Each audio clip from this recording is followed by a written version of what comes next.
America തങ്ങളുടെ അധിനിവേശ സ്വഭാവം കൂടുതൽ പ്രകടിപ്പിക്കുകയാണ്. കാനഡ പിടിച്ചടക്കാനും അമേരിക്കയുടെ ഒരു തലക്കലുള്ള അലാസ്കയെ കൂടുതൽ സുരക്ഷിതമാക്കാനും ട്രംപ് ആഗ്രഹിക്കുന്നു. ഇപ്പോൾ നിങ്ങൾ അമേരിക്കയുടെ ഭൂപടം നോക്കൂ. അലാസ്ക ഒരറ്റത്താണ്. ഇത് അമേരിക്കയുടെ ഒരു സ്റ്റേറ്റ് ആണ്. അതിന് നടുവിലാണ് കാനഡ.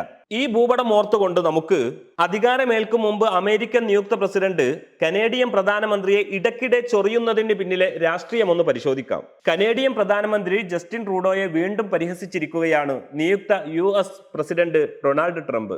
ജസ്റ്റിൻ ട്രൂഡോയെ കാനഡയുടെ ഗവർണർ എന്ന് വിളിച്ചായിരുന്നു പരിഹാസം. 2 ആഴ്ച മുമ്പും സമാനമായ രീതിയിൽ ട്രംപ് ട്രൂഡോയെയും ഒപ്പം കാനഡയെയും പരിഹസിച്ചിരുന്നു. കാനഡയ്ക്ക് അമേരിക്കൻ ഐക്യനാടുകളുടെ 51ാം സ്റ്റേറ്റ് ആവാമെന്നും ട്രൂഡോയ്ക്ക് അതിന്റെ ഗവർണർ ആവാമെന്നുമായിരുന്നു പരിഹാസം. ട്രംപ് എന്ന വ്യക്തിയുടെ പ്രസംഗങ്ങളും ഇടപെടലുകളുമെല്ലാം കാണുന്നവരെ സംബന്ധിച്ച് അതൊരു ഭ്രാന്തൻ തമാശയെന്ന് പറഞ്ഞ് തള്ളാനാവുമെങ്കിലും അമേരിക്കയിൽ അധികാരത്തിലേറാൻ പോകുന്ന പ്രസിഡന്റ് അയൽ രാജ്യത്തോടും അവിടുത്തെ പ്രധാനമന്ത്രിയോടും ഇങ്ങനെ പെരുമാറുന്നത് അമേരിക്ക തുടർന്നു പോരുന്ന അധിനിവേശ മനസ്ഥിതിയുടെ ഭാഗമാണെന്നതിൽ സംശയമില്ല. 2018 സമാന രീതിയിൽ ട്രംപ് ഏർപ്പെടുത്തിയ നികുതിക്കെതിരെ കാനഡ ഉൾപ്പെടെയുള്ള രാജ്യങ്ങൾ നടത്തിയ പ്രതികരണത്തിന് പിന്നാലെ US-ന് അത് പിൻവലിക്കേണ്ടി വന്നിരുന്നു. ഈ ചരിത്രം ഓർക്കാത്തതിനാലാണോ അതല്ല ഭരണാധികാരി സഹിഷ്ണുത കാണിക്കണമെന്ന ചിന്തയാലോ എന്തെന്നറിയില്ല, ട്രംപിന്റെ ആദ്യ പരിഹാസത്തോട് വേണ്ടത്ര നല്ല രീതിയിൽ പ്രതികരിക്കാൻ ട്രൂഡോയ്ക്കും കൂട്ടർക്കും കഴിയാതെ പോയി. ഇത് ട്രംപിനെ വീണ്ടും കടുത്ത പരിഹാസത്തിന് പ്രേരിപ്പിച്ചുവെന്ന് വേണം കരുതാൻ.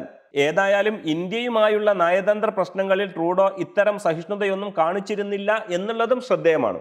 ട്രംപിന്റെ പ്രഖ്യാപനവും പരിഹാസവുമെല്ലാം മറ്റൊരു വ്യാപാര യുദ്ധത്തിലേക്കാണ് ലോകത്തെ നയിക്കുന്നത് എന്ന് തന്നെയാണ് കാര്യങ്ങൾ സൂചിപ്പിക്കുന്നത്. നവംബർ 30-ന് അമേരിക്കൻ സംസ്ഥാനമായ ഫ്ലോറിഡയുടെ വെസ്റ്റ് പാം ബീച്ചിലെ ട്രംപിന്റെ ഗോൾഫ് റിസോർട്ടായ മാർ എ ലാഗോയിൽ വെച്ച് ഇരുവരും കൂടിക്കാഴ്ച നടത്തിയതിന് പിന്നാലെയായിരുന്നു ട്രംപിന്റെ ആദ്യ പരിഹാസം. കാനഡയുടെ തെക്കൻ അതിർത്തി കടക്കാൻ ശ്രമിക്കുന്ന കുടിയേറ്റക്കാർക്കെതിരെയും നിയമവിരുദ്ധമായ ലഹരിക്കടത്തിനെതിരെയും നടപടിയെടുത്തില്ലെങ്കിൽ കാനഡയ്ക്ക് മേൽ 25% ഇറക്കുമതി തീരുവ ഏർപ്പെടുത്തുമെന്ന ട്രംപിന്റെ മുന്നറിയിപ്പിന് പിന്നാലെ ഇക്കാര്യങ്ങൾ ചർച്ച ചെയ്യാനാണ് ട്രൂഡോ ട്രംപിന്റെ റിസോർട്ടിൽ അന്നെത്തിയത്. പൊതുസുരക്ഷാ മന്ത്രി ഡൊമിനിക് ലെബ്ലാങ്കും ട്രൂഡോക്കൊപ്പം ഉണ്ടായിരുന്നു. വീഴ്ച തുടർന്നാൽ കാനഡ മെക്സിക്കോ ചരക്കുകൾക്ക് 25% തീരുവ ചുമത്തുമെന്നും ജനുവരി 20-ന് പുതിയ പ്രസിഡന്റായി അധികാരമേൽക്കുന്ന ആദ്യ ദിവസം തന്നെ ഇത് സംബന്ധിച്ച പ്രഖ്യാപനമുണ്ടാകുമെന്നും ട്രംപ് പറഞ്ഞിരുന്നു. കൂടിക്കാഴ്ചക്കിടെ അനധികൃത കുടിയേറ്റവും ലഹരിക്കടത്തും തടയാമെന്ന് വ്യക്തമാക്കിയ ട്രൂഡോ നികുതി പരാമർശം ട്രംപ് ആവർത്തിച്ചതോടെയാണ് നികുതി വർധനവ് കനേഡിയൻ സമ്പദ് വ്യവസ്ഥയെ തകർക്കുമെന്ന് പറഞ്ഞത്. പിന്നാലെയായിരുന്നു നികുതി താങ്ങാനാകുന്നില്ലെങ്കിൽ കാനഡയ്ക്ക് അമേരിക്കയുടെ 51ാമത് സംസ്ഥാനമായി മാറാമെന്നും ട്രൂഡോയെ അതിന്റെ ഗവർണറായി നിയമിക്കാമെന്നുമുള്ള ട്രംപിന്റെ പരാമർശം. $100 ബില്യൺ അമേരിക്കയിൽ നിന്ന് കൊള്ളയടിക്കാതെ താങ്കളുടെ രാജ്യത്തിന് അതിജീവിക്കാൻ കഴിയില്ലേ എന്നും അങ്ങനെയാണെങ്കിൽ 51ാമത്തെ സംസ്ഥാനമായി കാനഡയ്ക്ക് അമേരിക്കക്കൊപ്പം ചേരാമെന്നും ട്രംപ് പറഞ്ഞു. ട്രംപിന്റെ പരാമർശം കേട്ട് ട്രൂഡോ പരിഭ്രാന്തിയോടെ ചിരിച്ചു എന്നാണ് ഫോക്സ് ന്യൂസ് അന്ന് റിപ്പോർട്ട് ചെയ്തത്. അന്നത് പലരും പെട്ടെന്നുള്ള ഒരു പ്രതികരണമായി മാത്രമാണ് കണക്കിലെടുത്തതെങ്കിൽ ഇക്കഴിഞ്ഞ ദിവസം ട്രംപ് വീണ്ടും ട്രൂഡോയെ ഗവർണർ എന്ന് വിളിച്ചുകൊണ്ട് രംഗത്തെത്തിയത് ട്രംപ് അക്കാര്യം തീരുമാനിച്ചു തന്നെ പറഞ്ഞതാണ് എന്നതിലേക്കാണ് വിരൽ ചൂണ്ടുന്നത്. ജസ്റ്റിൻ ട്രൂഡോയെ ഗവർണർ എന്ന് വിശേഷിപ്പിച്ച് തന്റെ തന്നെ സ്വന്തം സാമൂഹിക മാധ്യമമായ ട്രൂത്ത് സോഷ്യലിലാണ് ട്രംപ് പരിഹാസക്കുറിപ്പിട്ടത്. ഗ്രേറ്റ് സ്റ്റേറ്റ് ഓഫ് കാനഡയുടെ ഗവർണർ ജസ്റ്റിൻ ട്രൂഡോക്കൊപ്പം കഴിഞ്ഞ രാത്രി അത്താഴം കഴിച്ചത് സന്തോഷം നൽകിയ കാര്യമായിരുന്നു. നികുതിയും വ്യാപാരവും സംബന്ധിച്ച ആഴത്തിലുള്ള ചർച്ചകൾ തുടരുന്നതിന് ഗവർണറെ ഉടൻ കാണാൻ ഞാൻ ആഗ്രഹിക്കുന്നു. ഇതിന്റെ ഫലം മനോഹരമായിരിക്കും എന്നായിരുന്നു ട്രംപിന്റെ കുറിപ്പ്. ട്രംപിന്റെ ആദ്യ പരിഹാസത്തോട് പെട്ടെന്ന് പ്രതികരിക്കാതിരുന്ന ട്രൂഡോ ദിവസങ്ങൾക്ക് ശേഷം ട്രംപിന്റെ നികുതി ഭീഷണിക്കെതിരെ ഒറ്റക്കെട്ടായി നിൽക്കുമെന്ന് പ്രഖ്യാപിക്കുകയും US-ഉമായുള്ള ബന്ധത്തെക്കുറിച്ച് ചർച്ച ചെയ്യാൻ 10 കനേഡിയൻ പ്രവിശ്യകളുടെയും പ്രീമിയർമാരുടെ യോഗം വിളിച്ചുകൂട്ടുകയും ചെയ്തു. പ്രീമിയർമാർ എന്നാൽ ആ പ്രവിശ്യകളുടെ ഭരണാധികാരികളാണ്. പ്രീമിയർ എന്നതുകൊണ്ട് ഉദ്ദേശിക്കുന്നത് കാനഡയുടെ വിവിധ സംസ്ഥാനങ്ങളുടെ ഭരണത്തലവന്മാരാണ്. കാനഡ തുടർന്ന് വരുന്ന ഭരണരീതികളെ സംബന്ധിച്ചുകൊണ്ട് വഴിയെ പറയാം. ട്രംപിന്റെ നികുതി പ്രഖ്യാപനത്തോട് ശക്തമായി പ്രതികരിക്കുമെന്നും 2018-ൽ സമാനമായി നികുതി ഏർപ്പെടുത്തിയതിനോട് ട്രംപ് ഭരണകൂടം നേരിട്ട ഗുരുതരമായ സാമ്പത്തിക പ്രതിസന്ധി കൂടി ഓർമ്മിപ്പിച്ച് ട്രൂഡോ വ്യക്തമാക്കി. ട്രംപിന്റെ നികുതി പ്രഖ്യാപനത്തോട് ശക്തമായി പ്രതികരിക്കുമെന്നായിരുന്നു ട്രൂഡോയുടെ മറുപടി. 2018-ൽ സമാനമായി ട്രംപ് നികുതി ഏർപ്പെടുത്തിയപ്പോൾ ട്രംപ് ഭരണകൂടം നേരിട്ട ഗുരുതരമായ സാമ്പത്തിക പ്രതിസന്ധി കൂടി ട്രംപ് കൂട്ടത്തിൽ ചൂണ്ടിക്കാട്ടി. ഇതിന് പിന്നാലെയാണ് ട്രംപ് വിവാദ പരാമർശം ആവർത്തിച്ച് രംഗത്തെത്തിയത്. കാനഡ കോമൺവെൽത്ത് രാജ്യമാണ്. ബ്രിട്ടീഷ് രാജവാഴ്ചയുടെ ഭാഗമായി നിലകൊള്ളുന്ന രാജ്യമാണ് എന്നുള്ളതാണ് ഇവിടെ നാം ചേർത്ത് വായിക്കേണ്ടത്. ഇപ്പോഴും കാനഡയുടെ പരമാധികാരി ബ്രിട്ടീഷ് രാജ്ഞി അല്ലെങ്കിൽ രാജാവാണ്. എലിസബത്ത് രാജ്ഞിക്ക് ശേഷം ചാൾസ് 3-ാമൻ രാജാവാണ് നിലവിൽ ആ പദവി വഹിക്കുന്നത്. രാജാവിന്റെ പ്രതിനിധിയായി എല്ലാ സംസ്ഥാനങ്ങൾക്കും ലഫ്റ്റനന്റ് ഗവർണർ ഉണ്ട്. 10 സംസ്ഥാനങ്ങളും 3 കേന്ദ്രഭരണ പ്രദേശങ്ങളും ചേരുന്നതാണ് കാനഡ. സംസ്ഥാനങ്ങൾക്ക് കേന്ദ്രഭരണ പ്രദേശങ്ങളെ അപേക്ഷിച്ച് കൂടുതൽ സ്വയംഭരണാധികാരങ്ങളുമുണ്ട്. സംസ്ഥാനങ്ങളുടെ മൊത്തം വരുമാനം കേന്ദ്രത്തിന്റെ വരുമാനത്തെക്കാൾ കൂടുതലാണ് എന്നതാണ് മറ്റൊരു പ്രത്യേകത. ലോകത്ത് മറ്റൊരു രാജ്യത്തും ഇല്ലാത്ത സ്ഥിതിവിശേഷമാണിത്. സംസ്ഥാനങ്ങൾക്ക് രാജ്യത്തിന്റെ മൊത്ത വരുമാനത്തെക്കാൾ കൂടുതൽ ഉണ്ടാകുക എന്ന് പറയുന്നത്. കേന്ദ്ര സർക്കാരിന്റെ പ്രത്യേക നിയമനിർമ്മാണത്തിലൂടെ സംസ്ഥാനങ്ങളുടെ കാര്യത്തിൽ ഇടപെടാമെന്ന് വ്യവസ്ഥ ഉണ്ടെങ്കിലും ഇത്തരം കേന്ദ്ര നിയമങ്ങൾ തള്ളിക്കളയാൻ സംസ്ഥാനങ്ങൾക്ക് അവകാശമുണ്ട് എന്നുള്ളതും കാനഡയുടെ മറ്റൊരു പ്രത്യേകതയാണ്. ഈ സാഹചര്യങ്ങളെല്ലാം കൂടി മനസ്സിലാക്കിയിട്ട് വേണം ട്രംപിന്റെ പ്രസ്താവനയെ വിലയിരുത്താൻ. അമേരിക്കയേക്കാൾ വലുപ്പമുള്ള സ്വതന്ത്ര വികസിത രാജ്യമായ കാനഡ തന്റെ രാജ്യത്തിന്റെ സ്റ്റേറ്റ് ആവണമെന്ന ട്രംപിന്റെ വാക്കുകൾ അപേക്ഷയുടേതല്ല, ഭീഷണിയുടേതായിരുന്നു എന്ന് തന്നെയാണ് വ്യക്തമാകുന്നത്. വടക്കേ അമേരിക്കൻ ഭൂഖണ്ഡത്തിൽ സ്ഥിതി ചെയ്യുന്ന കാനഡ ലോകത്തിലെ ഏറ്റവും കൂടുതൽ ഭൂപ്രദേശങ്ങളുള്ള 2ാമത്തെ രാജ്യമാണ്. ഏറ്റവും കൂടുതൽ കടൽ തീരമുള്ള രാജ്യമെന്ന ഖ്യാതിയും കാനഡക്കാണ്. വലുപ്പത്തിൽ മുന്നിലാണെങ്കിലും സമീപത്തുള്ള അമേരിക്കയെ അപേക്ഷിച്ച് കാനഡയിൽ ജനവാസം കുറവാണ്.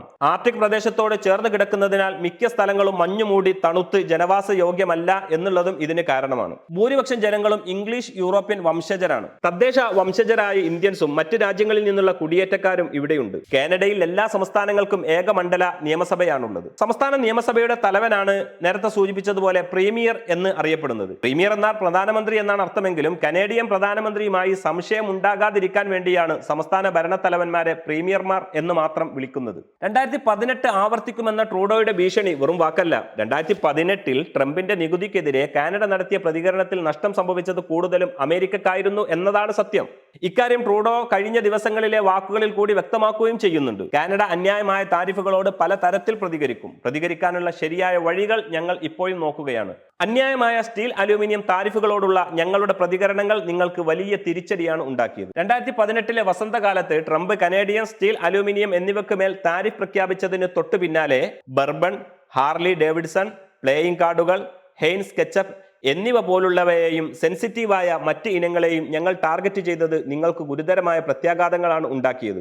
അങ്ങനെ അമേരിക്കക്കാർക്ക് യഥാർത്ഥത്തിൽ അനുഭവപ്പെടുന്ന രീതിയിൽ തന്നെ തിരിച്ചടിക്കാൻ ഞങ്ങൾക്ക് സാധിച്ചിട്ടുണ്ട്, ട്രൂഡോ ഓർമ്മപ്പെടുത്തി. താരിഫുകൾ ചുമത്തുമെന്ന് ഭീഷണിപ്പെടുത്തുമ്പോൾ ട്രംപ് കാര്യങ്ങളെ ഗൗരവമായി കാണണമെന്നും കനേഡിയൻ പ്രധാനമന്ത്രി മുന്നറിയിപ്പ് നൽകി. ഒന്റാരിയോ പ്രവിശ്യ സർക്കാരും US-നെതിരെ കടുത്ത നടപടിയെടുക്കുമെന്നാണ് പ്രഖ്യാപിച്ചത്. US നിർമ്മിത മദ്യം നിരോധിക്കുമെന്നും പല US സംസ്ഥാനങ്ങളിലേക്കുമുള്ള വൈദ്യുത കയറ്റുമതി തടയുമെന്നുമാണ് പ്രവിശ്യ പ്രീമിയർ ഡഗ് ഫോർഡ് വ്യക്തമാക്കിയത്. മിഷിഗൻ, ന്യൂയോർക്ക്, വിസ്കോൺസിൻ സംസ്ഥാനങ്ങൾക്ക് വൈദ്യുതി നിഷേധിക്കാൻ ആലോചനയുണ്ടെന്നും അദ്ദേഹം പറഞ്ഞു.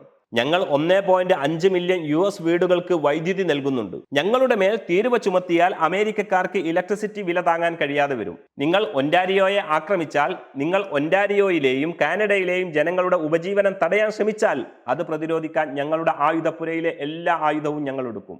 US-ൽ നിർമ്മിക്കുന്ന ഇലക്ട്രിക് കാറുകൾക്ക് അനിവാര്യമായ മിനറലുകൾ നൽകാൻ ഒന്റാരിയോ വിസമ്മതിക്കുമെന്നും ഉന്നത ഉദ്യോഗസ്ഥനെ ഉദ്ധരിച്ച് മാധ്യമങ്ങൾ റിപ്പോർട്ട് ചെയ്തിരുന്നു. മെക്സിക്കോയുടെയും കാനഡയുടെയും മേൽ തീരുവ ചുമത്തിയാൽ US-ൽ വാഹനങ്ങൾക്കും പച്ചക്കറികൾക്കും ഇന്ധനങ്ങൾക്കും മറ്റും വില കുതിച്ചുയരുമെന്നാണ് അമേരിക്കയിൽ വാഷിംഗ്ടൺ DC ആസ്ഥാനമായി പ്രവർത്തിക്കുന്ന പ്രമുഖ സാമ്പത്തിക ഗവേഷണ സ്ഥാപനമായ പിറ്റേഴ്സൺ ഇൻസ്റ്റിറ്റ്യൂട്ട് ഫോർ ഇന്റർനാഷണൽ ഇക്കണോമിക്സ് പറയുന്നത്. അമേരിക്കൻ ഉപഭോക്താക്കളും സ്ഥാപനങ്ങളും അതിന്റെ ഫലം അനുഭവിക്കേണ്ടി വരും. ഓരോ വീടുകൾക്കും ചെലവ് കൂടും. ഏറ്റവും കൂടുതൽ ഭാരം വരുമാനം കുറഞ്ഞവർക്കായിരിക്കും, ഇൻസ്റ്റിറ്റ്യൂട്ട് പ്രസ്താവനയിൽ വ്യക്തമാക്കി. അതായത് 2018 വ്യാപാര യുദ്ധത്തിലേതെന്ന പോലെ അമേരിക്ക തന്നെയാണ് ഇത്തവണയും പരാജയം കാത്തിരിക്കുന്നത് എന്ന് തന്നെയാണ് അമേരിക്കൻ വിദഗ്ധരും ചൂണ്ടിക്കാട്ടുന്നത്. അമേരിക്കയുടെ കീഴിലായി 51ാമത്തെ സ്റ്റേറ്റാക്കി കാനഡയെ മാറ്റിയാൽ ലോകത്തെ ഏറ്റവും വലിയ രാജ്യമെന്ന ഖ്യാതിയും അമേരിക്കക്ക് ലഭിക്കും എന്നുള്ളതൊക്കെ സത്യമാണ്. അങ്ങനെ റഷ്യയെ മറികടക്കാം, ഇപ്പോൾ വളർന്നുകൊണ്ടിരിക്കുന്ന റഷ്യയെ അങ്ങനെയും തകർക്കാം എന്നുള്ള വ്യാമോഹമൊക്കെ അമേരിക്കയുടെ നിയുക്ത പ്രസിഡന്റായ ട്രംപിനുണ്ടാകും. പക്ഷേ കാര്യങ്ങൾ അത്ര എളുപ്പമല്ല. കാരണം അമേരിക്കൻ ബിസിനസ്സുകൾക്ക് കാനഡ ഒരു വലിയ വിപണി തന്നെയാണ്. എന്നാൽ അതേ സമയത്ത് തന്നെ നമ്മൾ മനസ്സിലാക്കേണ്ടത് കഴിഞ്ഞ വർഷം കാനഡ നടത്തിയ കയറ്റുമതിയുടെ 3/4 ഭാഗവും അവർ കയറ്റുമതി ചെയ്തത് US-ലേക്കാണ്. ഊർജ്ജ കയറ്റുമതിയിൽ മുന്നിൽ നിൽക്കുന്ന ചുരുക്കം ചില വികസിത രാജ്യങ്ങളിൽ ഒന്നാണ് കാനഡ. ലോകത്തെ ഏറ്റവും വലിയ എണ്ണ ഉൽപാദകരും 6ാമത്തെ പാചകവാതക ഉൽപാദകരുമാണ് കാനഡ. എണ്ണയിൽ അധികവും US-ലേക്ക് തന്നെയാണ് കയറ്റുമതി ചെയ്യുന്നത്. അറ്റ്ലാന്റിക് കാനഡയിൽ പ്രകൃതിവാതകത്തിന്റെ വലിയ കടൽ തീര നിക്ഷേപം തന്നെയുണ്ട്. ആൽബർട്ട ലോകത്തിലെ 4ാമത്തെ വലിയ എണ്ണ ശേഖരമുള്ള സ്ഥലമാണ്. കൂടാതെ ലോകത്തിലെ ഏറ്റവും വലിയ കാർഷിക ഉൽപ്പന്നങ്ങളുടെ വിതരണക്കാരുമാണ് കാനഡ. ഗോതമ്പ്, കനോല, മറ്റ് ധാന്യങ്ങൾ എന്നിവയുടെ ഏറ്റവും വലിയ ആഗോള ഉൽപാദനം നടക്കുന്നത് കനേഡിയൻ പ്രേയിസ് മേഖലയിലാണ്. സിങ്ക്, യുറേനിയം, സ്വർണം, നിക്കൽ, പ്ലാറ്റിനോയിഡുകൾ, അലൂമിനിയം, സ്റ്റീല്, ഇരുമ്പയിര്, കോക്കിംഗ് കൽക്കരി, അതുപോലെ തന്നെ ലെഡ്, ചെമ്പ്, മൊളിബ്ഡിനം, കൊബാൾട്ട്, കാഡ്മിയം എന്നിവയുടെ കയറ്റുമതിയിലും കാനഡ മുൻപന്തിയിൽ തന്നെയാണ്. ഓട്ടോമൊബൈൽസ്, എയറോനോട്ടിക്സ് എന്നിവയും അതുപോലെ തന്നെ മത്സ്യബന്ധന വ്യവസായവും കനേഡിയൻ സമ്പദ് വ്യവസ്ഥയെ സമ്പന്നമാക്കുന്നുണ്ട്. അതായത് ട്രംപ് കരുതും പോലെ ഒറ്റയടിക്ക് വിഴുങ്ങാനോ മൂക്കിൽ വലിക്കാനോ പറ്റുന്ന ഒന്നല്ല കാനഡ എന്ന് വ്യക്തമാണ്. പക്ഷേ ട്രംപിന് മോഹമുണ്ടാകാം അമേരിക്കയുടെ വിസ്തൃതി കൂട്ടാൻ. ലോകക്രമം മാറുക തന്നെയാണ് എന്നാണ് ഇതിൽ നിന്നൊക്കെ നമ്മൾ മനസ്സിലാകേണ്ടത്. ട്രംപ് ഭരണത്തിലേറിയാൽ തുടർന്നങ്ങോട്ട് ലോകക്രമം സുഗമമായ രീതിയിലായിരിക്കില്ല സഞ്ചരിക്കുക എന്ന് ചുരുക്കം. Waytonikah.com, the exclusive Muslim matrimonial site.